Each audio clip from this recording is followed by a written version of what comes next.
All right. Welcome, everyone. Happy Thursday. Thank you so much for joining. My name's Brian Funk with Relatable Nonprofit, and I'm so excited for us to dive in today on how to price your consulting work with confidence. Really excited to be joined by Julia Devine, who's going to go in depth on this training here today. She's going to be walking through, after having built her own consulting business, moving from the nonprofit sector to well over six figures. She's going to be sharing everything she's learned about common pricing models, how you can reverse engineer your rates based upon your income goals, your capacity, your desired lifestyle, and give you some tools, including a pricing calculator, so that you can get started today, whether you've been consulting for years or you're just thinking about launching your own consulting agency. So, Julia, I'm going to hand it over to you. I'm going to unshare my screen and you can take it away. Great. Thank you so much, Brian. And this is actually hysterical because there's about 100 Brian staring back at me. So, hey, everyone, feel free to turn on your camera if you want to chat. I'm going to ask some questions and talk.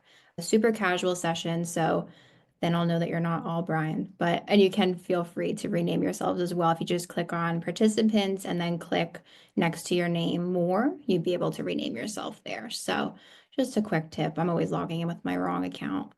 Hey, Sheila. Hi, I see you. Cool. Everyone do what Sheila just did and turn your camera on. Awesome. Hey, Tamara. Hey, Laura. Hey, all right. Hey, everyone. Awesome. Thank you so much for joining today. Hey, Malika. Okay, cool. We have some members here. That's great. Love seeing our members. And as Brian mentioned, we started our consulting business, Catalina and I, my partner, in 2022. So we've been doing this for a few years. Prior to that, I was a development director. Catalina was a program officer at a foundation. So we have some experience with probably similar roles to what many of you have held over the years.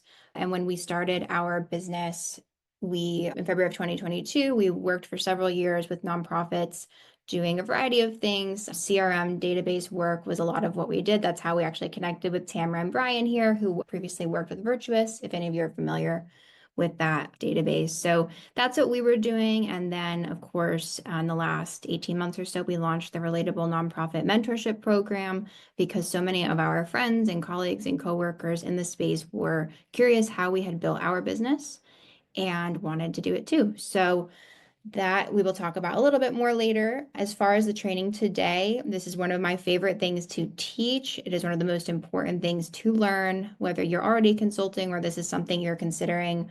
This is a great time if you're an active consultant to audit your pricing, figure out what you're doing wrong, what you can improve.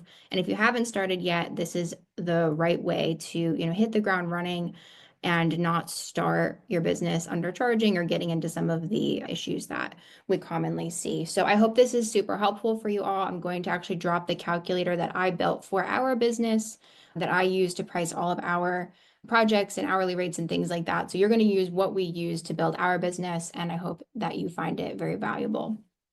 So with that, I'll jump into the presentation.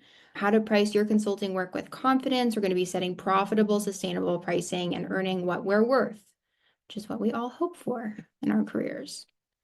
So I do want to start with a quick question. Hopefully you guys can either jump in the chat. Oh, actually we have a poll. That's even I better. just launched a poll. Thank you, Brian. We're even higher tech than I thought. All right. What's your number one challenge currently working on addressing in your business? Okay, so I see sales. Can everyone see this or do I just see this? I don't know. I can see it. Anyone Everybody, else see? everybody should be able to see this. You're Okay, good. awesome. All right, I'm seeing sales, sales, sales, sales. Marketing, operations, great. Awesome. Yeah, and that's super common. We hear that from our members in the program as well. Obviously, sales, getting new clients, landing business is going to be the hardest thing that we do running our business. All right, sales. Give you guys another minute there.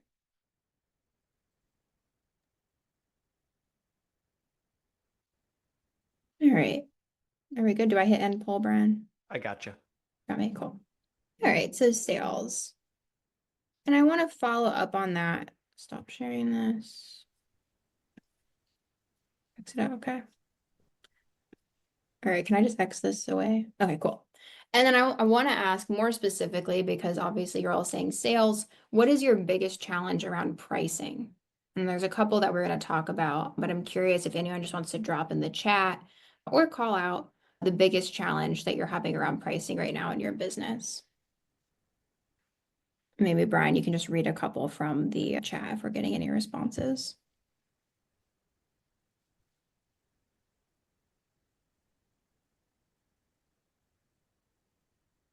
Sounds good. If it's helpful, we also have another poll, two quick questions where you can let us know about the current state of your pricing.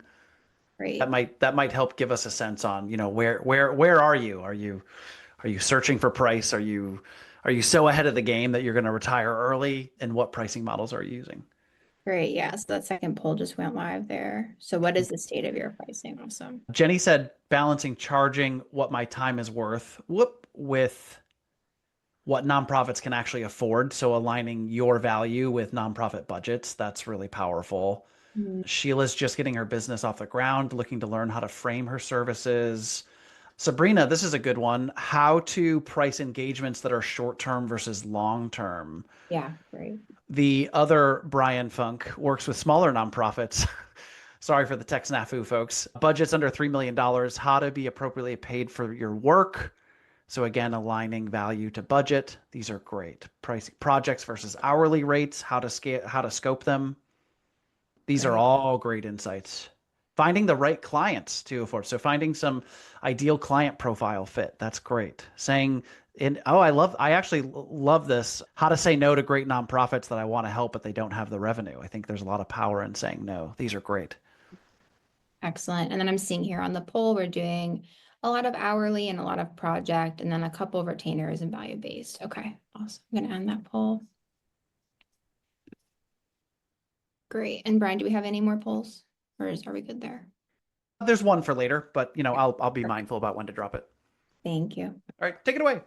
All right, so let's talk about a couple common pricing traps. And you guys just mentioned a couple of them, but this is what I typically see when talking to the members of our program and talking to our consultant friends.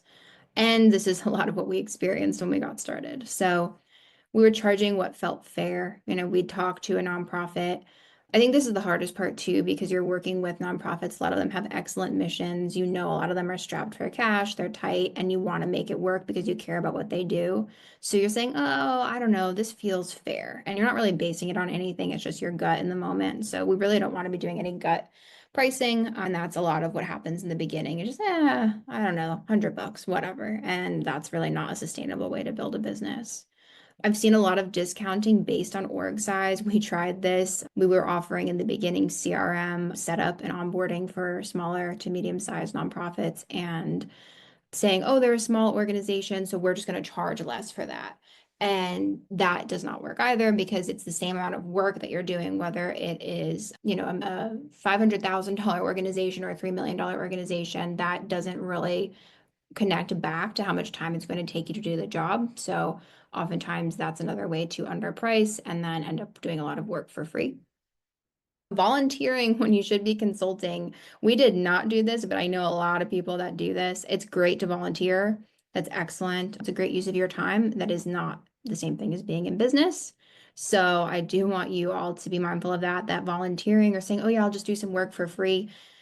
I can understand it if it's early on and you're just trying to do some testing, but that is not necessarily going to create a pipeline to paid work, especially if you are starting out giving them work for free. They're not going to want to, in 90 days or 6 months, start paying you for the same labor. So if anyone's doing that, just be mindful that that's not really going to lead to a huge business, although it might help you get connections and get experience. And then, of course, undercharging out of fear or guilt. You just don't want to send them that big price tag. You're afraid that they are going to walk away. They're not going to want to hire you because the price tag is too big. That is not how we do business. We do business based on value and based on the results that we're providing. So I'll just ask you, you can drop in the chat, just do any of these resonate with you? Which one are you guilty of? Which one are you doing in your own business? Or are there any that I missed?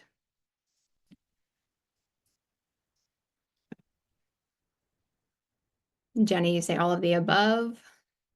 Malika, all of them. Yeah. Fear, guilt, Julianne. Yep. Charging what feels fair. Yeah.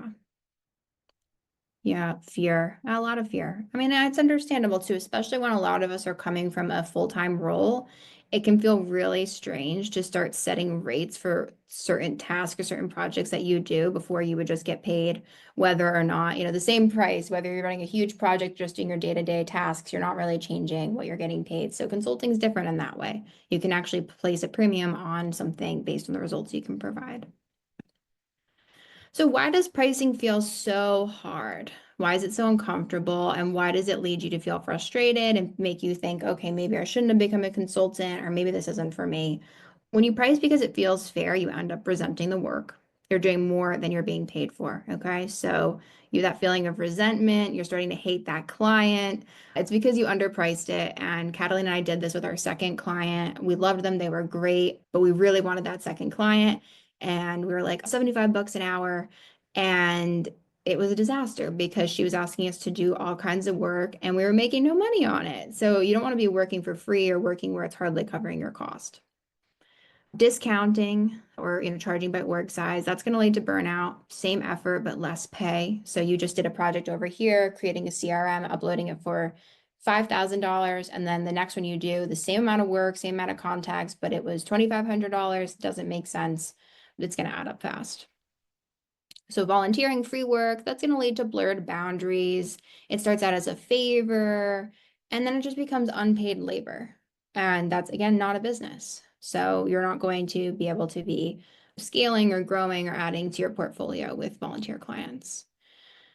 And all of these things can lead to the overall issue of undercharging. And that's going to lead you to have a lot of clients and no money. Okay. So we're just going to be breaking even and we're going to be running around the clock, and that's going to be worse than a full-time job. Okay. So anyone experience any of these? I'm assuming yes. You can drop that in the chat as well. All right. So why does pricing right matter? Obviously, we make more money, but there's a little more to it than that. Pricing right is going to protect your time. As a consultant, a lot of you are working on your own. You're just one person, you're a solopreneur. You only have your hours. Your hours are your asset. So the amount of hours that you can work in a week translates to the amount of work that you can do and translates to the amount of business you can bring in and the amount of money you can make at the end of the year. So you need to be really careful with that asset, which is your time. And what you'll find when you price right is that you realize you don't necessarily need to hustle for more and more and more clients. It's not necessarily a quantity game, but it's finding a few, maybe three well-priced clients, and that's going to get you to your monthly income goal. So you might have three retainers at 3,000 a month each, 9,000 a month, and maybe that's hitting your income goal. So maybe you can just stop there and then just have a slow and steady pipeline of work coming in on the side of that, and you're working your 25 to 40 hours a week. Okay. Pricing is also important because it positions you in the market in a specific way. So it's going to signal your value. Confident pricing tells clients, I know what I'm doing. So it's very different than coming into a call and being like, oh, I don't know, what can you pay for that? I'll do whatever you want. I'll do it for whatever you want to pay. That's fine. That doesn't really sound like you know what you're doing. That doesn't really sound like you understand the value of you're providing, and it can probably drive clients away. I don't know if you ever, I'm sure all of you online shop, but if I'm shopping for a pair of shoes and you go in Google and you Google like, summer shoes, fall shoes, and the 14.97 pair of shoes pops up on a sketchy website, and then there's like $50 shoes, $100 shoes, $150 shoes, you see the cheapest price, but you're probably not going to buy the $14.97 shoes because you know the quality is not there. You know what's going to happen when those show up on your doorstep a few days later. You're like, why did I just order those? I thought it was a deal. They're actually crap shoes. So we don't necessarily go for the cheapest price as buyers. So just throwing out a number or throwing out a small number isn't necessarily going to communicate that you are the best pick for that job.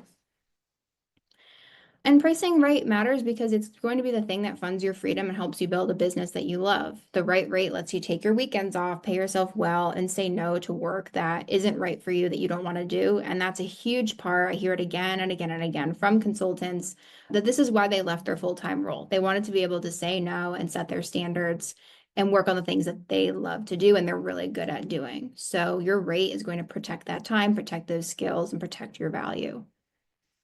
Okay. So what is the number one reason that consultants get pricing wrong? See if people can guess in the chat before I jump to that slide. Number one reason, it's really simple. Brian, I don't know where the chat went. I can't find it. Oh, wait, there it is. Chat, okay. Why are we pricing wrong? Sheila, we're soft-hearted. Not enough qualifying clients in the funnel. Scarcity mindset. Poorly defined scope. Okay. They don't ask for what they're worth. We don't know what other people are charging. Great. Not wanting to lose clients. Confidence. All right. Anyone else? Mission driven. Yep. Yeah, that's a big part of it. It's very sensitive work. It's different work from working in the for-profit space. All right. Number one reason, super simple. And it's super easy to solve too. You don't know what it costs. You don't understand your cost. You don't understand the cost to run your business. You don't understand the cost to pay yourself, and therefore you don't know what to charge. You don't know how to set goals because you don't understand what it costs you. And so I say this because consulting's a little different from, let's say, running a bakery or running a landscaping business. So two examples. So let's go with running a bakery. So if you run a bakery, if you rent the space, you have rent. If you are producing any kind of cookies, cakes, pastries, coffees, anything like that, those are all materials. You need to go and buy all the ingredients to make them. You have to buy the KitchenAid and whatever you're using, the oven, all of the appliances that go into running a kitchen. And then you need to have the tables and chairs and the cafe and the cups and everything that goes into running that cafe. That's overhead, right? So all of that cost is what we would calculate. And then if it costs $5 to produce a cookie, we're charging $7 for that cookie so that we can make $2 on it, right? But we're consultants, so we say, oh, it doesn't cost us anything. We just need our computer. I already have a computer. I can work from home. I don't have any overhead because I'm not producing. I don't need materials. It's just me, my computer, and my brain. But we still have your time. Okay. And we do have software costs that add up and computer costs and things like that. So a lot of times we think, oh, consulting, it's a no overhead business. It's all profit. It's not all profit. And when we don't think about that first, we go out and we throw out these crazy arbitrary rates that don't even necessarily cover our cost of doing business. So we're going to figure out today our cost. But first, what does it look like in practice? You misprice your services. You can't track profit. So what was your actual cost just to pay yourself and pay for the cost of doing business? And then what was actually profit or upside after you did all the work? So you can't understand that if you don't know your cost. And you also can't set goals. So if you say you want to make $100,000 a year, but you don't understand your cost to run that business, you don't know what you made or what you just paid out over the year. Okay. So understanding our cost is going to be the anchor that drives everything else in our business. So here are the 3 things that we need to know, we need to understand, are easy to calculate before we go pitch any jobs, write any proposals, anything. We need to understand these things. We need to know our income goal. What do you actually need to earn to support your life? So if you're leaving a job as a development director, you're making $100,000. You talk to your spouse, your partner, whoever, and you say, okay, I'm leaving this job. I know I want to replace this with consulting clients. How much do I need to make? And so maybe you don't need to make as much as you were making in your job, or maybe you need to make more. You have to think about things like healthcare and whatnot. So you need to understand what that income goal is. You don't need to make it right away. Maybe you have some savings and there's a runway there that you're going to be transitioning over, or maybe you're doing consulting part-time on the side. You're not leaving your full-time job. You just need a little bit of extra income. I know the first person that joined the mentorship program, she kept her full-time role. She was scaling it back to 80% time, but she was going to consult to do something in retirement. And she was able to pay for a kitchen renovation with her first and second clients. So you don't necessarily need to be replacing your full-time job. You just need to understand what that income goal is, and we're going to work backwards from there. The second thing we need to understand is our capacity. How many clients can you realistically serve in a week, in a month, in a year? What kind of projects are you trying to take on? How much time are those projects going to take? And how many billable hours do you actually have available during the year? Keeping in mind that you do need to have some unbillable time to actually run your business, to take client calls to do sales calls, to do marketing for your business and things like that. And then we need to understand our baseline rate. So that's the minimum hourly rate that covers our time, our expenses, and our profit. All right, we're following. So here's what I typically see with our members. This is what we did. This is what everyone does. You start with an hourly rate, either it's arbitrary or based on cost. You progress to projects or retainers based on hourly rate, time to deliver, plus maybe we've started to add in a profit margin. And eventually, if you stick with it, if you get good, if you start building a pipeline of clients, you're going to start transitioning over to this value-based pricing, which is going to be based on the results you can deliver and what those are worth to your clients. So I'd love to take a quick poll of the audience. You can just drop it in the chat. Where are you at right now? I know we asked this earlier, but out of these, hourly rate, projects. Oh, well, there you go, Brian. There's a poll. Where are you at in your consulting business? It's a little different than what I was asking, but we'll get to there next. Perfect. Getting started. Okay. Some people with 6 to 10 years of experience. That's great. 1 to 2 years. Awesome. Yeah, this is a great time to be getting into consulting. I know a lot of people have transitioned into it in the last few years.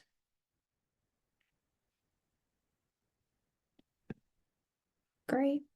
So there's a nice mix here. Oh, we have 10 plus. That's awesome. 1 to 2, getting started. Okay, awesome. So we have a big mix here. That's great.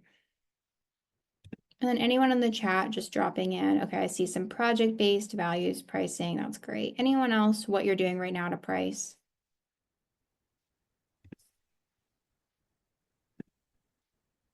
I would suspect a lot of you are doing hourly if you're just getting started, and that's fine. I'm not against hourly, but that's a good starting point.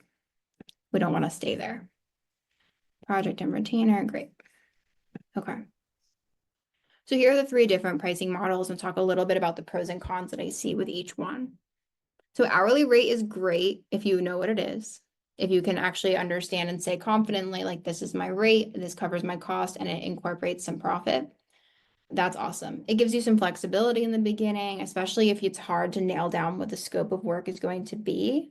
It's helpful to just say, okay, this is my hourly rate. I'll work up to this many hours a month and go from there. But there are some cons to this. So it's going to limit your scalability in a big way, because your earning potential is tied to the hours that you can work in a week. So if you sign 3 clients, they max out your 40 hours. That's it. You can't work any more than that. I mean, you could work 60, 80 hours, but that kind of defeats the purpose of being in business. And eventually, even if you worked 80 hours a week, you're going to cap. You have to sleep at some point, right? So the hours that you're sleeping, you're not earning, and that is the cap on your business. So the hours you can work in the year is the maximum that you can earn. And maybe that's fine. Maybe that's all you need and it helps you hit your income goal. It's fine. But it does limit your ability to scale your business. The other thing hourly rates do, I don't know if people want to admit this all the time, but it actually hurts your efficiency. Because if you are doing an audit, let's say you do an audit for them, a marketing audit, and the first one you do, it takes you 20 hours, but then the 5th one you do, okay, you've gotten really fast at this, you know where to go to look through all of their systems, and it takes you 10 hours. And then by the 10th one, you're doing it in 5 hours, you've built some templates, and you're really getting good at doing these. You're providing the same value, but it only takes you 5 hours where the initial one took you 20. You're only going to bill for 5 hours now to do that same project, or are you going to bill for the 20 or try to stretch it to that 20 hours that you build the project for? You see what I'm saying? So you actually hurt your efficiency by billing hourly, because if they're saying we'll pay you up to 20, you're going to come up with a way to use up that 20. So that's going to take away from what you could be spending on other clients. So we're talking about project-based fees next. So this is great. You understand, you've scoped something out as a product, a project. For us, it was onboarding a nonprofit onto a new CRM, moving them from an old one, or maybe they were working out of Excel to run their development program. We would help them find a CRM that they liked, that met their needs. We would do the sales process with them. We would get all their data set up, and then we would set up like all of the automations inside the system. It was great. Awesome. The first time we did it, we said, great, $3,000, we can do it. It was a great organization. They worked with at-risk youth. We loved the guy who was running the program, and he was like, yeah, it's just like one Excel spreadsheet. And we're like, oh, cool, one Excel spreadsheet, $3,000, we'll set up the whole thing. And then when we actually signed and started the project, he was like, "Oh, I just found like six other spreadsheets from like 3 years ago." And we were like, "Okay." And then we're looking at all this data and it's a mess. Like it's like a huge mess. But we'd already signed the contract. We said we could do it $3,000 with this. We thought it would take 30 hours, whatever it was at the time. And we ate, I don't even know how much we ate on that project because we couldn't go back at that point. We had charged $3,000 and it ended up taking us double what we thought it would. Now you're never going to get it 100% perfect. That's why we build in contingencies on projects for a little bit of extra time because we know that we can't get it down to science. Something always comes up, but we can get close if we understand what it takes to do the project. So it's fixed cost, which is great. You know what it's going to be, your 3,000 bucks. Maybe you even get that up front or 50% deposit, 50% on completion, but it does risk scope creep and it risks you taking more time than you budgeted. And then we have retainers. So this is great. We love retainers. They're predictable income. They are usually a sign that you've developed trust with the client.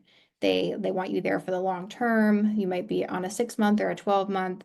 But again, you might have boundary issues here. You're saying you're going to devote 15 hours a month and you're going to deliver X, Y, and Z for them. Then they email you, call you. They want you to start joining the weekly development calls, things like that, and that wasn't in the initial scope of work. So we always want to be careful there, and we talk about that in the program when we do scoping out job statements of work, things like that. We want to make sure what's included and what's not included is clearly delineated when we sign the contract, because retainers without strong boundaries can become overgrown, overrun, and it's just an issue.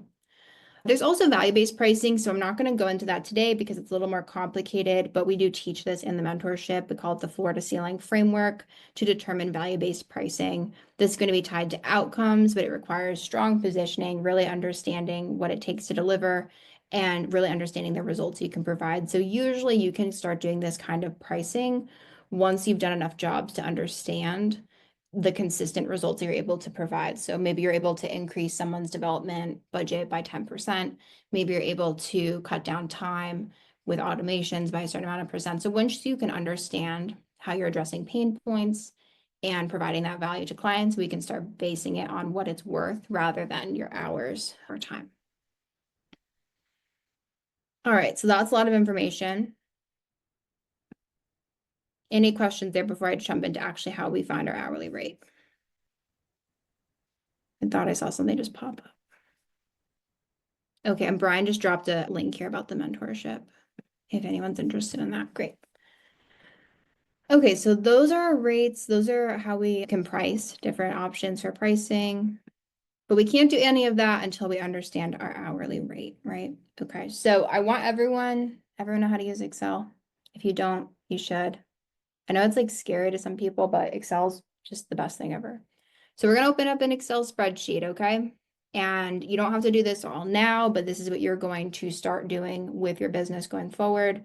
In Google Sheets, if you guys use Google Business Suite or whatever, if you use Google, you can get, there's like an annual budget tracker. So I actually really recommend using that. I use it for my personal household expenses. I use it for our business expenses. I do this every year and I track it every month. I reconcile everything that we've spent on any subscriptions, any softwares, any consultants or contractors, our website costs, anything like that, Canva Pro subscription. You want to understand your cost. You need to understand your cost because just saying, oh, it's a $5 a month subscription, I don't care. That's your business. You need to know what's coming out of your business. Okay. So I'm not asking you to go and find all these right now, but that's your homework. It's going to like save you a lot down the road, is to go and add up these business costs. So we're going to start there. The next thing that we want to start to understand, and again, this is a conversation with your family, with yourself, you need to understand what you want your take-home pay to be and what a profit margin you want to be as well. And there's usually a 10 to 20% profit margin. And then what we want to understand is the estimated realistic billable hours in a year. So if you want to work 40 hours a week on average, and you know you want to take off a week for the 4th of July, you like to take off a week for Christmas, and then you like to take off a week to vacation otherwise. So 3 weeks out of the year, you're not working.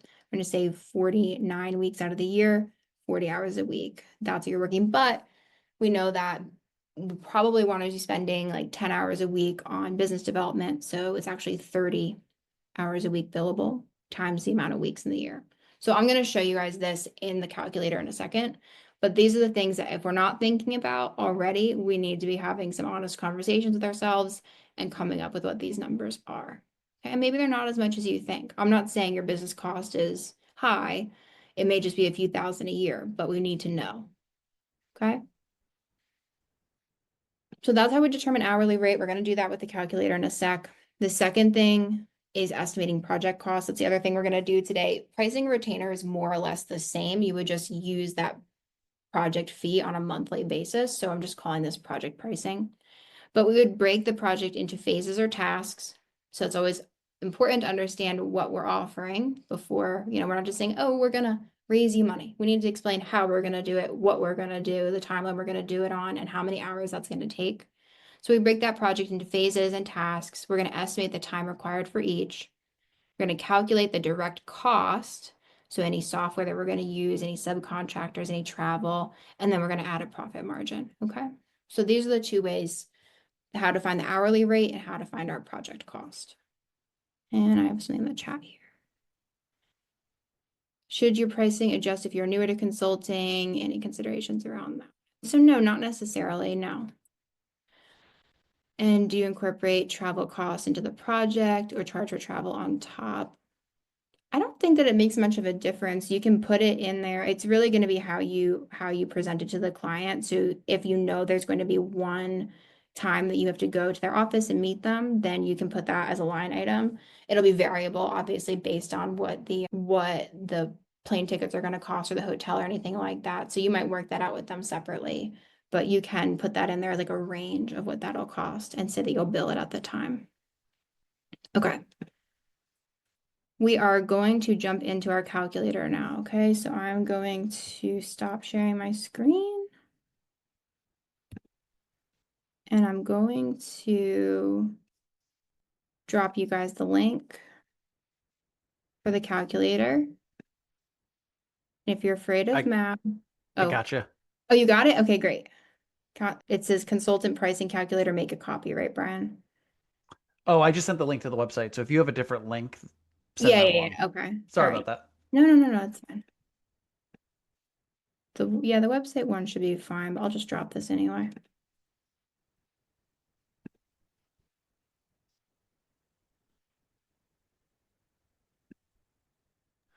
There's the direct ungated. Yeah. I'm being nice, guys. I'm ungating this for you. I'm not making you fill out the form. There you go.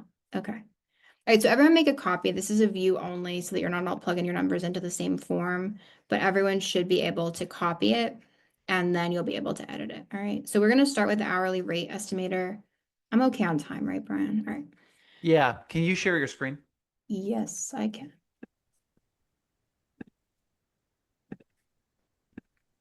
All right, awesome. You guys see this? There we go. Great.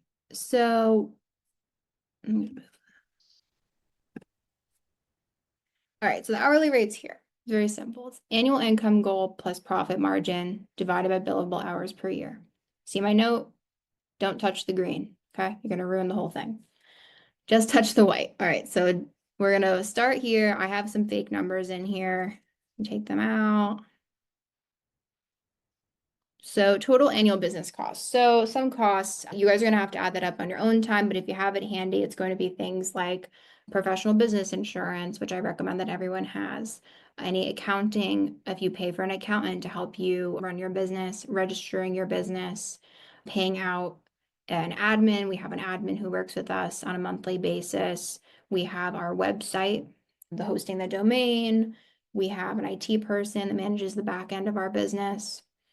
We have, meals throughout the year when we go out or have a company retreat. So you guys may not have all of these things just yet, but these are the kinds of things that are your total annual business costs. And so I highly recommend, like I said, plugging that into that monthly annual business calculator to track your expenses throughout the year.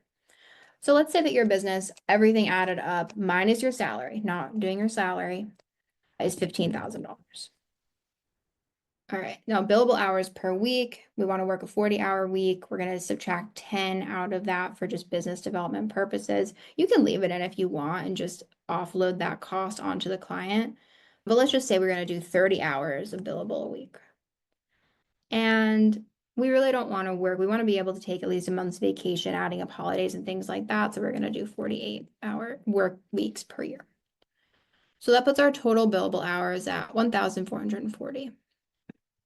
Now my desired salary, let's just say I want to make 75,000 a year. It's my take home. Okay, so you can see, and then we want to add the profit margin. So I want to do a 20% profit margin for the business. And then desire, what did I do? Cost plus salary. I knew I broke something in here. Okay, so it's going to be the annual income goal is going to be cost plus salary. So that's going to be here. Everyone watch me do a formula. Sum plus salary.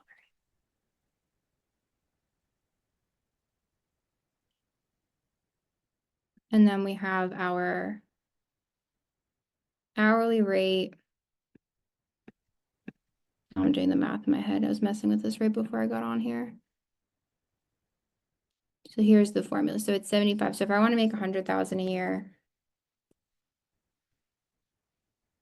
our rate's going to be about 95. And then less expenses. For some reason, I think I broke my formula. 20% income goal. This looks okay.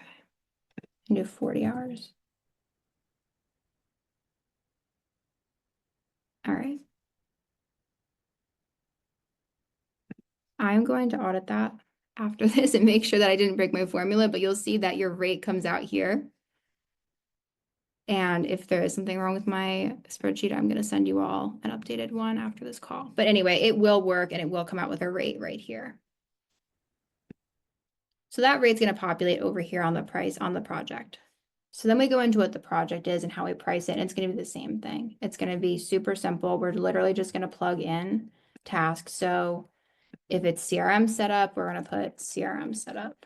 And we think that's going to take 5 hours. We're going to do up to 5 client calls. That's going to be an hour per call, 5 hours. And we go through and we come up with all the hours and what they add up to. And that's going to be that estimated hours for the project. So that's going to be 70 hours. If our hourly rate is 71, which I think is low because I think I broke something on the last slide, but let's just say that's our rate. Our labor cost is going to be right here, about $5,000. Now we want to look at any material costs that are direct to the project. So this is not your annual business cost, okay? That's going to be something that was calculated on the first slide and put over here. And that's already built into your rate. Hey, Julia, So, quick question. There's a great question in the chat. How do you factor in your tax liability, and where does that factor into your cost? so that is going to be, you can put that in your annual business cost. The thing is that you don't necessarily know. It's a little bit variable because the tax liability will be based on what you earned. So we can factor that in, but it'll be like a percentage. So you could subtract, you could just say 30% is going to go towards tax, but it's a little bit retroactive because it's based on what you earn for the year. So like if you earn 50, you're going to pay less in tax. So we can add that as a percentage of total income. So if we think we're going to earn this, maybe we'll add a percentage of that to this total cost here. I don't have that built into the calculator, but we definitely can. So back to the project, any materials, and you might not have any, but let's say you do prospect research and you pay for your own donor search just for this project, you might want to attribute that here. Or if you hire a subcontractor, if you're doing a website design and you hire them to do some of the design work, you're going to put that here as a line item. So it's going to be the cost of your project. If you have no materials, no software, no subcontractors, and you're just using your general stuff, then you don't have to have anything in this column. And then here we're just going to add up the two. So we're going to add the labor cost and the total direct cost. So here I do have a line item for you to add a profit margin. If you've already built it into your hourly rate over here, you don't need to add it again here, but that would add the profit to the upside after all of your hours and your materials, and this would be the final price. So you can make that a nicer number. You don't have to make it 75,6,750, but that would be the final project price. And of course, when you get into value pricing and things like that, you might know that people would pay 10,000 for this service. So you might know that you can actually charge 10,000, but this is a baseline that this is going to cover your cost, cover your salary, and then also give you that profit margin. Okay. And then I do have here retainer pricing, which is similar, but you need to know your hours for the month, the hourly rate, any add-ons, and that's your retainer rate. Okay. So I will go back. I do think I broke one of my formulas here because this should be coming out higher, and I will send that all to you in a follow-up email, but it does work. This is what everyone uses in the business, and you can see by understanding your cost, the hours you want to work, the weeks per year, and the desired salary, you're going to come out with one number and then the hourly rate. And then I also included here less expenses if you wanted to do that a different way. So just 15 minutes left here. I'm going to stop sharing. And then we can open up for a few questions. And then I know Brian just wanted to talk, or we could talk a little bit about the mentorship if anyone's interested. I just gave everybody the ability to unmute themselves if anyone wants to jump in and ask questions.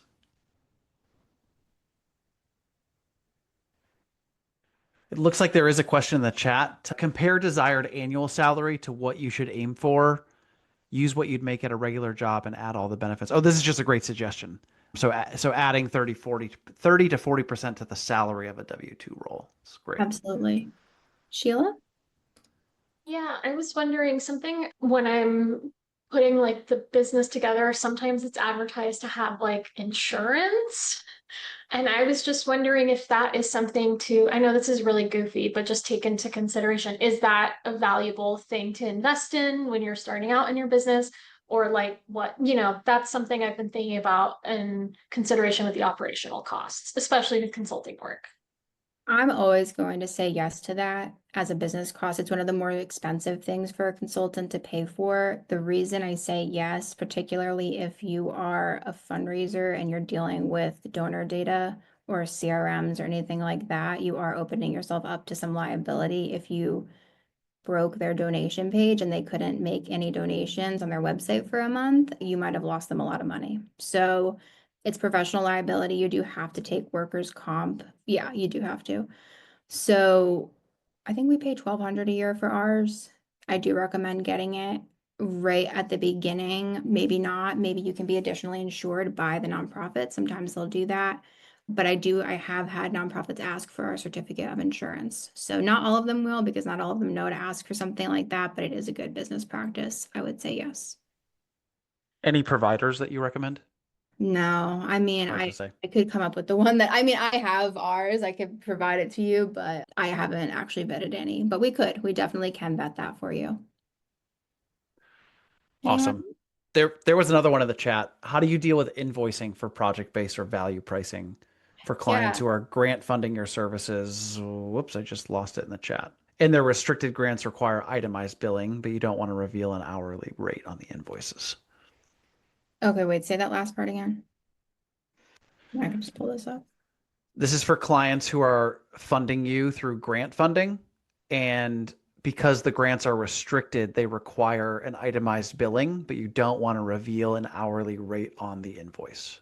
Oh, sure. So if it's a project, you bill by task. That's fine. So you can say, let's say you're setting up their CRM, you say, okay, for data review, data upload, that's going to be 3,200. I'm making numbers up, but for actual setup in the system, I'm going to set up your email marketing welcome series. I'm going to do data hygiene. That's going to be another 500. And then 5 hours of training for the staff after everything's uploaded. That's another $500. So you could break it out like that.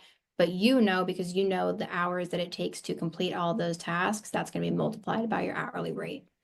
So once you understand what it takes, your hourly rate, and then what it takes to actually do that project, that's a little trickier, is how long does the data hygiene take you? And that's where it comes into play. You're going to start asking questions like, hey, can I see your data before we sign the contract? Right? Because I got in trouble on that one where I thought it was just one spreadsheet. What harm could it do? And it was a lot. So we want to say stuff like based on the quality of data if we're doing that kind of a project. But yeah, you could just do it line item wise. Anyone else? It does. I'll just comment that it does look like Jenny had mentioned that for many of the grants that her clients use, she has to provide the number of hours, the task done in those hours, and the rate for And those that's hours. fine. So There's sounds no like, issue yeah, providing it sounds hours. like in some cases your hands might be tied. Yeah, yeah, and that's fine. I mean, some are fine. I had a contract all the way back in the beginning. It was $100 an hour when I would just set an arbitrary rate, and for up to 60 hours a month. And I would just provide what I did. And there's no problem with that when you're just getting started. Just make sure that you set how many hours, up to how many hours a month, and you make that clear what that covers and what that doesn't. So, Hmm. no problem with beginning. Anyone else? Take one more. I don't know if you would advise this, Julia. So I might be opening myself up to being vulnerable here, but like in some cases, I guess for context for everybody in the room, I was a fundraiser for 12 plus years, fully made the transition into consulting. I'm a full-time consultant now. And like depending on like the scale and size of the nonprofit or the client, and like the services I deliver can be very different. Like there's some great like just reporting that's been done on the industry on like what the annual or what the average nonprofit consulting rate is. I think it's floating around $150 an hour. So that Yeah. was a really helpful baseline for me. And then the other component is honestly like I did a lot of pretty thorough research in ChatGPT, just pulling through based upon like nuanced services or packages, how I could price them based upon like all the other information that's out there from other consultants. So I kind of Yeah. used ChatGPT to help make sure that I was competitive and not like underselling my services. Yeah, so we get into that in the program when we talk about value-based pricing because I always and I say competitors lightly because I think there's more than enough work to go around that if all of you were offering more or less the same service, I still think you could find 3 to 5 clients because there's so many nonprofits out there that really need the help and cannot afford full-time help. But that being said, try to find 3 to 5 people who are offering something similar to what you want to offer and like sleuth around or reach out to them and ask what are they charging? What kind of packages do you see them offering? What have people paid for that kind of service in the past? It's always nice to benchmark your services against what other people are offering. That being said, you might be someone working in California and you're trying to serve a nonprofit based in rural Iowa. There's not going to be the same rates in everywhere that you are working. So definitely keep that in mind as well if there's a geographic influence on what people are expecting to pay. But if you're Mm-hmm. a consultant and you're working in New York City, definitely check out what other people are charging before you set your rate at like $50 an hour. All right. There is another great question in the chat. I'll let you answer, Julia, but I also I think I have an opinion, so I'm curious to hear what you have to say. Right now, many orgs are tightening their budgets due to all of the funding cuts, what's happening with the federal government, the uncertainty facing the sector right now. Yeah. So, how are you navigating that as a consultant? Well, I mean, I don't like to speak too firmly on this because it's such a fluid situation. But that being said, I did see an article from the founder of LinkedIn about 6 months ago or a year ago, not pertaining to nonprofits, but just in general, that he thinks that 10 years from now, more people will be doing this kind of work than W-2 work because it is just so easy with remote work capabilities and people specializing in a certain skill set. A nonprofit bringing on an email marketing manager for 40 hours a week plus benefits year over year versus hiring someone who's an email marketing specialist who's going to run the 4 campaigns that they need a year, do their monthly newsletter, and keep their list clean for 3,500 a month. The cost and no benefits having to be covered, the cost for a nonprofit, the savings there, I think is just exponential. Obviously, they need teams and they need full-time staff. Not saying that that's not going to happen, but for specialist kind of work, like what you all might be able to do, fractional work, some of people call it. I don't always use that term, but that's out there. There's a huge role for that, and I think increasingly so with nonprofits not being able to pay as much. So I don't want to speak I don't speak too much on that because things can change all the time, but that's just what I see and what I've experienced. Brian, did you have anything to add to Yeah, I had a kind of a similar input. The way that I actually transitioned to my own consulting work was I worked for an agency first. That was kind of how I got my feet wet. And I was there during the pandemic. And what was really interesting was our CEO and co-founders were not worried at all about the health of their practice during the pandemic, because what they had seen, and they had been doing it for like 20 plus years, and they had seen that the demand for their services actually consistently went up in economic downturns for the same reasons that Julia said. So it's just kind of like another point of view that I thought was very interesting to kind of have a front row seat to. Yeah, yeah, it's very interesting. So that being said, I don't, it's hard to speak to that right now, but that's been my experience. And I think we've heard that story over and over from a lot of people in our program. So we just have a few minutes left. I did just want to mention, if any of you are interested, I'll just share a little bit of the backstory about the mentorship program. But Catalina and I were not meaning to start this program. This wasn't something that we actually had on our, proverbial bingo card in 2024, but I forget who it was, Nonprofit Hub. I think they asked us to make a presentation. We were doing like a co-marketing thing with them, and people have been asking us like how to become a nonprofit consultant. And so we made a presentation, we sent it over to them, and we're like, it's just a free marketing thing. And then we had 475 people register. And we're like, okay, that's a lot of people to register for a free webinar. And so we're like, crap, like I guess we're just going to talk about what we did. Okay, so we went through how we built the business and what kind of clients we'd brought on and how we marketed. And we had set up a little like an interest form for people to join, like, a weekly call that we would host Wednesdays 3 p.m. We still do it at that time. And people started like checking out on the call, just joining and wanted to join this program. So we started running this weekly Zoom call, more people joined, and we're like, okay, well, we need to set up kind of a community for all these people. More people are joining, and we built a curriculum. At that time, I was literally just doing like, well, this week we can talk about pricing, this week we can talk about whatever. So now, fast forward over 18 months, we have nearly 60 members, all new and starting consultants. Some of them are on the call right now. We love our members. And we have kind of a combination of what we wish we had had when we started our business. So we have videos kind of like this, but they're really short and sweet, 5 to 10 minutes, teaching you how to price, how to package, how to run sales calls, things like that. We have the weekly Wednesday live session where we all get on and do something just like this, where we all talk, compare stories, and just, kind of crowdsource information about how to run our businesses, what's working, what's not. We have live community networking, so you can meet people. I always recommend everyone connect because there's lots of people in Texas and Florida and California.